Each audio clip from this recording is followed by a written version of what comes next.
Hello friends, રીપી learning હબમાં તમારું સ્વાગત છે। આજે આપણે જોઈએ હવે એક્ઝામ્પલ આગળ બી એકવાર બે વાર આવી ગયેલો છે, પણ NA આવી રીતે લખેલું હતું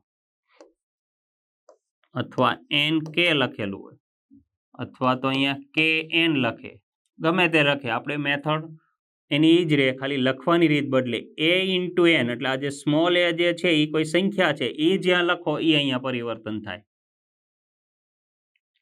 an બરાબર ax, જ્યાં x બિલોંગ્સ ટુ n, તો 3n ઇન્ટરસેક્શન 7n કેટલા? તો આપણી પાસે 3n એટલે કેટલા થઈ જાય અહીંયા? 3x, x belongs to n, તો વારાફરતી x ની કિંમત 1 મૂકો તો 3, 2 મૂકો તો 6, 3 મૂકો તો 9, 12, 15 અપ ટુ ઇન્ફાઇનાઇટ।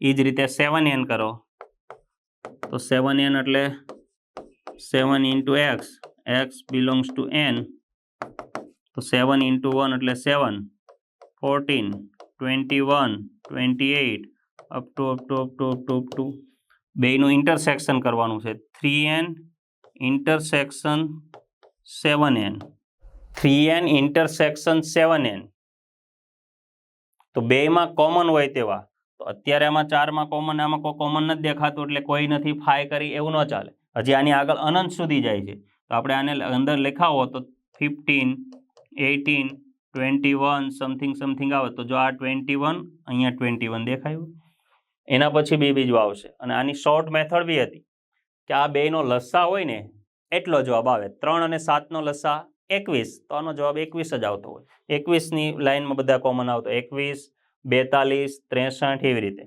તો આનું શું થઈ જતું હોય? ડાયરેક્ટ આપણે લખીએ 21 and 21, 42, 63 અપ ટુ એટલે આ 21 into x, x belongs to n લખાય, અને આને શું લખાય? 21n, અને ઊંધું રિવર્સમાં આના જગ્યાએ આવી રીતે લખાય। એના પછી જો એ ખાલી ગણ હોય તો number of p of a, p એટલે power set of a, power set એટલે એના ઉપગણોનો ગણ, એના ઉપગણોનો ગણ હોય એને પાવર સેટ કહીએ છીએ આપણે। એટલે પાવર સેટ ઓફ એ, એનો બી પાવર સેટ કરવાનો હોય, તો એ એટલે ખાલી ગણ, તો ખાલી ગણમાં એક પણ સભ્ય હોતો નથી। એ બરાબર 5 એટલે કે નંબર ઓફ એ કરો તો એમાં સભ્યોની સંખ્યા 0 કહેવાય। 5માં એક પણ સભ્ય હોતો નથી, ખાલી હોય, એમાં 0 સભ્ય હોય, તો એના હું ઉપગણો બનાવું તો 5નો ઉપગણ કોણ થાય? છગડીયા કૌંસમાં 5 પોતે, એટલે પાવર સેટ ઓફ એ, ખાલી ગણનો ઉપગણ ખાલી ગણ જ હોય, એને ગણમાં લખી નાખીએ। પાછો આ જે ગણમાં હવે એક સભ્ય આવી ગયો, એનો પાછો પાવર સેટ હું બનાવું તો આના ઉપગણો લખવાના છે। તો હવે આ અંદર જે 5 છે એનો સભ્ય બની ગયો કહેવાય, તો એ સભ્ય છે અંદર એક, તો એક તો પોતે 5 તો દરેક ગણનો ઉપગણ હોય, અને એક પોતે આ 5, આને આ બે ઉપગણો હોય, કોને? છગડીયા કૌંસમાં 5 હોય અને બે ઉપગણો હોય, કોણ? તો એક 5 પોતે અને એક જે ગણ છે પોતે, અને એક ખાલી ગણ, તો આનો એક આખો ગણ બનાવી દો, એને એનો ઘાત ગણ કહેવાય। આ પાવર સેટ ઓફ એના ઉપગણોનો ગણ બનાવ્યો હોય એને પાવર સેટ ઓફ એ કીધો, પાવર સેટ ઓફ એના ઉપગણો હોય તો એનો ગણ બનાવ્યો એને પાવર સેટ ઓફ એ કીધો। તો આમાં સભ્યોની સંખ્યા કેટલી છે? 2, તો 6, 4, 16, આમાંથી એક પણ નથી, એટલે ડી જવાબ। આ 5 અને છગડીયા કૌંસમાં 5, આ ગણ દર્શાવવાની જરૂર નથી, આની ડાયરેક્ટ તમને ખબર છે કે એના ઉપગણોની સંખ્યા, આનું સૂત્ર જ છે, એના ઉપગણોની સંખ્યા બરાબર 2n। જો એ ગણમાં n સભ્યો હોય તો, એ ગણમાં n સભ્યો હોય તો એના ઉપગણોની સંખ્યા 2n થાય। તો અત્યારે એ ગણમાં એકેય સભ્ય નથી, એ ગણમાં એકેય સભ્ય નથી, એટલે એનો ઉપગણોનો ગણ બનાવો તો અહીંયા સુધીનો જવાબ 2 to 0 એટલે 1, તો આમાં એક સભ્ય આવે, એનો પાછો ઘાત ગણ બનાવો એટલે એક સભ્ય હતો તો એનો 2 નો 1 ઘાત, 2 નો 0 ઘાત એટલે 1, અને 2 નો 1 ઘાત એટલે 2, તો 2 વખત પાવર સેટ એટલે 2n જે જવાબ આવે 2 વખત કરવાનો, તો 2 સભ્યો આવે, યા 2, આમાંથી એક પણ નહીં। હજી પાવર સેટ ઓફ એ કરેલું 3 વખત, તો 2 નો 0 ઘાત એટલે 1, 2 નો 1 ઘાત એટલે 2, 2 નો 2 ઘાત તો 4, 4 વખત કર્યું હોત તો 2 નો 4 ઘાત એટલે 16. જેટલી વખત પાવર સેટ લાગે એટલી વખત 2 નો n ઘાત 2 નો n ઘાત 2 નો n ઘાત આપણે કર્યા કરીએ એટલે જવાબ આવે. એના પછી સેમ ટુ સેમ ઈ જ, ઓલામાં એ ખાલી ગણ હોય તેવું લખ્યું હતું, આમાં એ બરાબર 5 આપી દીધો એટલે ખાલી ગણ જ છે. તો નંબર ઓફ પી ઓફ એ 3 વખત છે, તો અહીંયા તમને મેં હમણાં જ કીધું નંબર ઓફ એ એટલે એના સભ્યોની સંખ્યા 0 છે.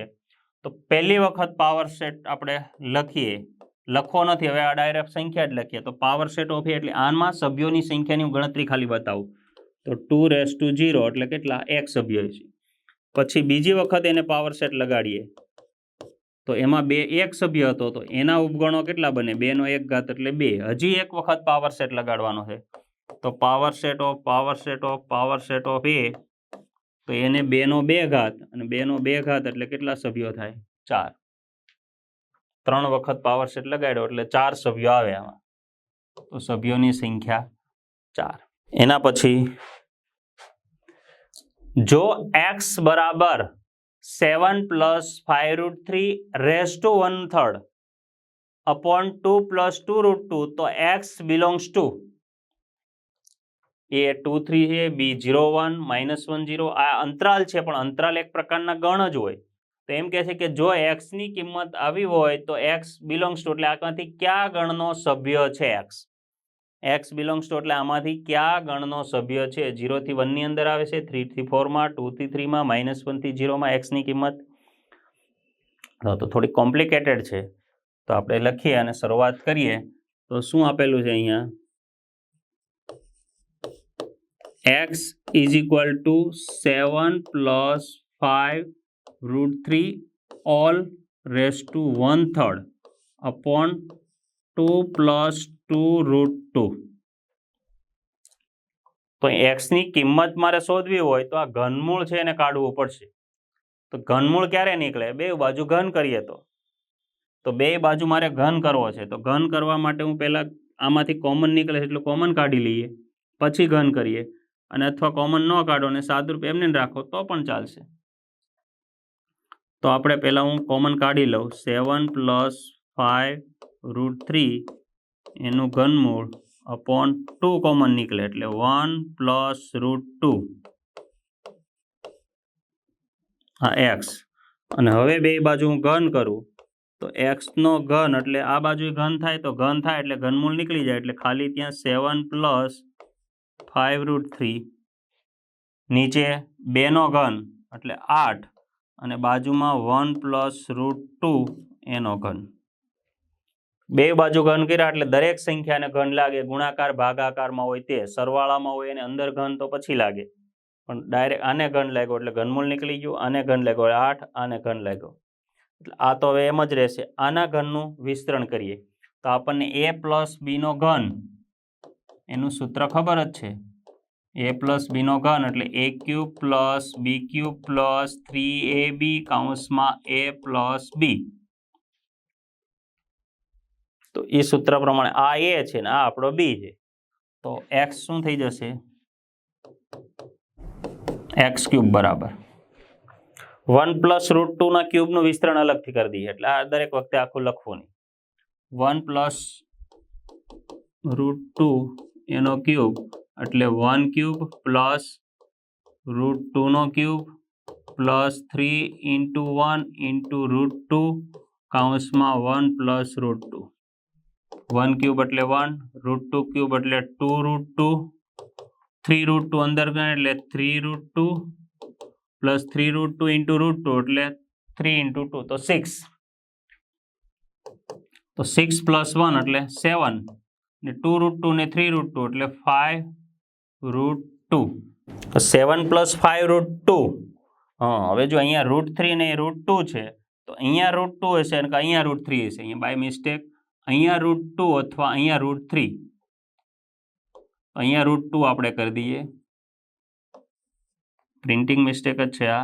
√2 તો 7 + 5√2 આ 7 + 5√2 જ છે એટલે આપણે અહીંયાથી હું મૂકી દઈએ અહીંયા 7 + 5√2 upon 8 તો 12 જ છે અને આનું જે વિસ્તરણ છે આ રહ્યું એ 1 + √2 ક્યુબ એટલે 7 + 5 √2 7 + 5 √2 આ બે કેન્સલ થઈ જાય એટલે 1/8 પણ કોના બરાબર x³ બરાબર x³ બરાબર 1/8 therefore x બરાબર 1/2 ઘનમૂળ લીધું અને 1/2 એટલે પોઈન્ટમાં જરાક જોઈએ તો એ કેટલા થાય 0.5 0.5 ક્યાં આવે એ જોઈ લ્યો 2 થી 3 માં આવે નહીં 0 થી 1 માં હા 0.5 તો x ની કિંમત જે છે એ બી ગણમાં છે 0 to 1 માં √3 ની જગ્યાએ √2 સમજવું એના પછી number of a = 2 number of b = 4 હોય તો a ક્રોસ b ના 3 કે તેથી વધુ ઘટકોવાળા ઉપગણની સંખ્યા કેટલી a ગણમાં 2 સભ્યો અને b ગણમાં 4 સભ્યો હોય તો a ક્રોસ b ના 3 કે તેથી વધુ ઘટકોવાળા ઉપગણોની સંખ્યા કેટલી ટોટલ ઉપગણો નથી માંગ્યા કે જેમાં 3 કે 3 કરતાં વધુ સભ્યો હોય ને એવા જ ઘટકોવાળા ઉપગણો કેટલા હશે એની સંખ્યા માંગેલી છે તો આપણે પહેલાં ટોટલ સંખ્યા શોધી લઈએ પછી 3 થી નાના ઘટકોવાળા ઉપગણોની સંખ્યા હોય એ શોધી લઈએ પછી ટોટલમાંથી બાદ કરી દે એટલે વધ્યા એ 3 કે 3 કરતાં વધારે સભ્યોવાળા આપણે શરૂઆત કરીએ કે નંબર ઓફ a માં 2 સભ્યો છે નંબર ઓફ b માં 3 તો a ક્રોસ b માં કેટલા સભ્યો હશે તો number of a into number of b જેટલા તો નંબર ઓફ a માં 2 અને આમાં 4 તો a ક્રોસ b માં 8 સભ્યો થાય તો a ક્રોસ b ના જ ઉપગણો બનાવવાના છે તો જો a ક્રોસ b માં 8 સભ્યો હોય તો એને ટોટલ ઉપગણો કેટલા બને a ક્રોસ b ના કુલ ઉપગણોની સંખ્યા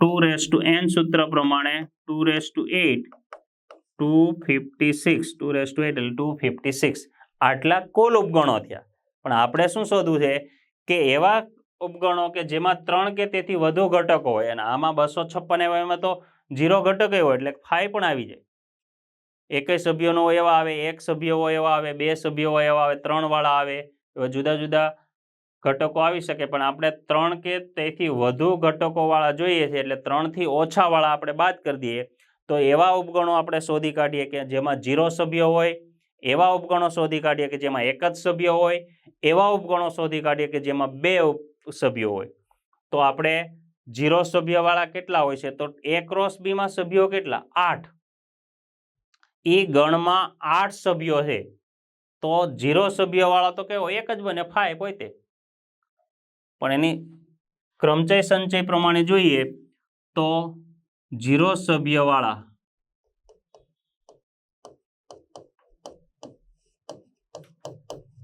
ઉપગણોની સંખ્યા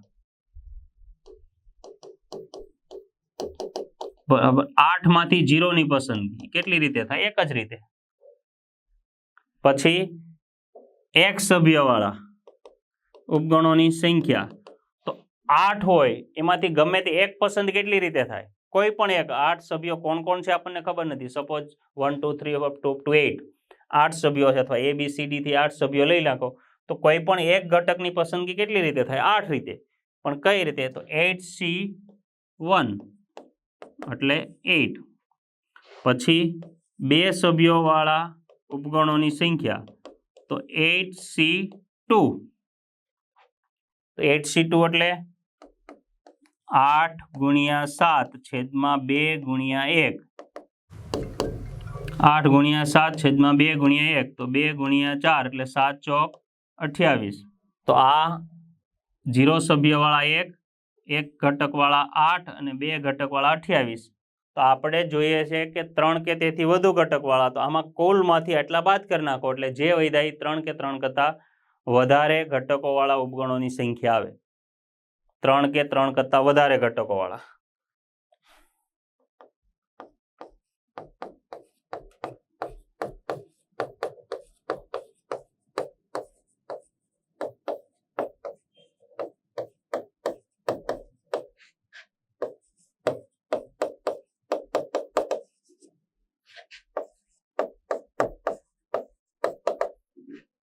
કેટલા થાય? કુલ ઉપગણો છે 256, એમાંથી 0 ઘટક વાળા, 1 ઘટક વાળા અને 2 ઘટક વાળા બાદ કરી નાખો. 256 માંથી 1 એટલે 255, એમાંથી 8 247, 247 માંથી 28 9 1 219 સી ઓપ્શન. 219 ઉપગણો એવા હોય છે કે જેમાં 3 કે 3 કરતા વધારે ઘટક હોય છે, એટલે કે સભ્યો હોય છે, અને 3 થી ઓછા સભ્યો હોય એવા ઉપગણોની સંખ્યા 28 ને 8 36 ને 1 37. 3 થી ઓછા ઘટકો વાળા પૂછે તો 37. એના પછી ફરી પાછો 5 વાળો. આવા એક્ઝામ્પલ ઘણી બધી વાર એક્ઝામમાં જોવા મળે છે, એટલે વધારે આપણે રાખેલા છે.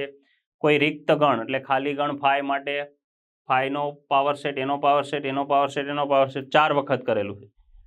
તો આપણે 5 એટલે સભ્યોની સંખ્યા છે 0, તો પાવર સેટ ઓફ 5 કરીએ એટલે પહેલી વખત લગાડીએ એટલે 2 નો 0 ઘાત એટલે 1, પછી બીજી વખત પાવર સેટ લગાડીએ એટલે 2 નો 1 ઘાત તો 2, પછી ત્રીજી વખત એટલે 2 નો 2 ઘાત તો 4, ચોથી વખત તો 2 નો 4 ઘાત એટલે 16. 4 વખત પાવર સેટ લગાડીએ એટલે જેટલા ઉપગણો આવે એના પાછા ઉપગણો બનાવવાના, એના ઉપગણો બનાવવાના, 4 વખત બનાવે એટલે 16 સભ્યો. તો આમાં 16 સભ્યો હોય. અને આના જ એક્ઝામ્પલમાં 5 ની જગ્યાએ બીજું કંઈક હોય. 5 એટલે તો ખાલી ગણની વાત કરી છે, ખાલી ગણમાં એક પણ સભ્ય હોતો નથી, પણ જો બીજો કોઈક એક સભ્ય આપી દે તો એ રીતે શરૂઆત થાય. ખાલી ગણમાં એકય સભ્ય એટલે ખાલી, પછી એક સભ્ય હોય તો 1 થી શરૂઆત એટલે 2 નો 1 ઘાત 2, પછી 2 નો 2 ઘાત 4, 2 નો 3, 2 નો 4 ઘાત 16 અને 2 નો 16 ઘાત એટલે જે જવાબ આવતો હોય તે. એના પછી જો number of A is equal to P, number of B is equal to Q અને એના કુલ ઉપગણોની સંખ્યા B ના કુલ ઉપગણોની સંખ્યા કરતા 16 ગણી છે, તો P માઇનસ Q કેટલા હશે? એટલે A ગણમાં P સભ્યો આવેલા છે એમ કીધું, B ગણમાં Q સભ્યો આવેલા છે એવું કીધું, અને પછી શું કીધું કે એના કુલ ઉપગણો જે છે એની સંખ્યા B ના કુલ ઉપગણોની સંખ્યા કરતા 16 ગણી છે. એના ઉપગણો હોય B ના ઉપગણો કરતા 16 ગણા વધારે છે, 16 ગણી સંખ્યા છે. B ના ઉપગણો કરતા એના ઉપગણોની સંખ્યા 16 ગણી છે, તો P માઇનસ Q કેટલા હશે? તો આપણે number of A is equal to P, therefore A ના ઉપગણોની સંખ્યા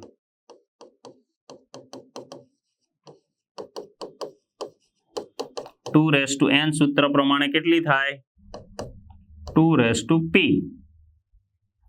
અને નંબર ઓફ B છે એ ડાયરેક્ટ અહીંયા જ લખી નાખીએ, એમાં Q સભ્યો છે, તો B ના ઉપગણોની સંખ્યા કેટલી થશે? 2 Q.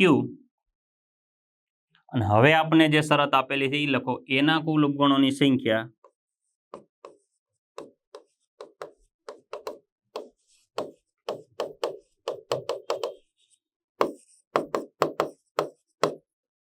અને B ના કુલ ઉપગણોની સંખ્યા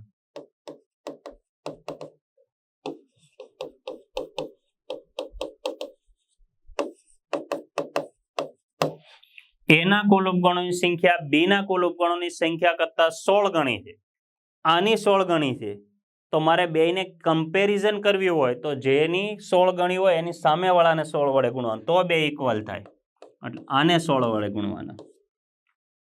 એના કુલ ઉપગણોની સંખ્યા B ના કુલ ઉપગણોની સંખ્યા કરતા 16 ગણી છે આની, તો B ના કુલ ઉપગણોની સંખ્યાને 16 વડે ગુણો એટલે બે ઇક્વલ થઈ જાય. બે બાજુ આની કિંમત મૂકી દો તો 2 P એના કુલ ઉપગણો અહીંયા 16 અને 2 Q. હવે અહીંયા 2 P બરાબર 16 એટલે 2 અને 2 અહીંયા Q. આ 16 હતા એની જગ્યાએ મેં 2 નો 4 ઘાત લખ્યો, તો 2 P is equal to 2 plus Q અથવા Q પ્લસ 4. તો આધાર સરખો તો ઘાત પણ સરખી હોય, એટલે P is equal to Q plus 4, therefore P minus Q is equal to 4. તો આપણે એ જ શોધવાનું p માઇનસ ક્યુની વેલ્યુ કેટલી થાય 4. તો ઉપગણોને આધારે એના કહેલા ઉપગણોની સંખ્યા કેટલી થાય 2p, બીમાં ક્યુ સભ્યો તો બીના ઉપગણોની સંખ્યા 2q, પછી એના ઉપગણોની સંખ્યા છે કુલ એ બીના કુલ ઉપગણોની સંખ્યા કરતાં 16 ગણી હતી. તો આને મેં 16 વડે ગુણ્યા એટલે બે ઇક્વલ થઈ ગઈ. પછી આનું સૂત્ર છે 2p, અહીંયા આનું 2q, પછી 16 એટલે 2 નો 4 ઘાત. તો 4 પ્લસ ક્યુ કે ક્યુ પ્લસ 4, આધાર સરખો તો ઘાતી સરખી એટલે p ઇક્વલ ક્યુ પ્લસ 4, તો p minus Q is equal to 4. હવે આવા બીજા બી એક્ઝામ્પલ પૂછી શકાય કે એના ઉપગણોની સંખ્યા બીના ઉપગણોની સંખ્યા કરતાં 8 ગણી હોય. એના કુલ ઉપગણોની સંખ્યા બીના કુલ ઉપગણોની સંખ્યા કરતાં 8 ગણી હોય તો p માઇનસ ક્યુ કેટલા આવે? તો ફેરફાર આ બધું તો સેમ જ રહેશે, ખાલી 16ની જગ્યાએ 8 એટલે 2 નો ઘન, તો 2q પ્લસ 3, તો p is equal to Q plus 3, તો p minus Q is equal to 3. એટલે ટૂંકમાં 2 નો ઘન આવે તો 3 જવાબ આવે, 16 એટલે 2 નો 4 ઘાત તો 4 જવાબ આવે, 32 ગણી કે તો 2 નો 5 ઘાત, તો p માઇનસ ક્યુનો જવાબ 5 આવે. એના ઉપગણોની સંખ્યા બીના ઉપગણની સંખ્યા 64 ગણી કે તો 64 એટલે 2 નો 6 ઘાત, તો જવાબ 6 આવે. એટલે અહીંથી ડાયરેક્ટ ખબર પડી જાય. જેટલા ગણી કે p માઇનસ ક્યુનો જવાબ કીધો, p માઇનસ ક્યુનો જવાબ અહીંયા 16 એટલે 2 નો 4 ઘાત, તો 4 ગણી હોય. એટલે સોરી, p માઇનસ ક્યુ 4, 8 ગણી કીધી હોય તો 2 ક્યુબ એટલે 3 જવાબ આવે. 64 ગણી કીધી હોય તો 6 જવાબ આવે. 512 ગણી કીધી હોય તો 9 જવાબ આવે. તો આ જ રીતે શોર્ટ મેથડ દ્વારા પણ તમે કરી શકો. આના પછી આપણે 11માં MCQથી આગળ શરૂઆત કરીશું. આટલા MCQ છે એની પ્રેક્ટિસ કરજો અને આવા બીજા એક્ઝામ્પલ ગણવાની પણ પ્રેક્ટિસ કરજો. Thank you very much.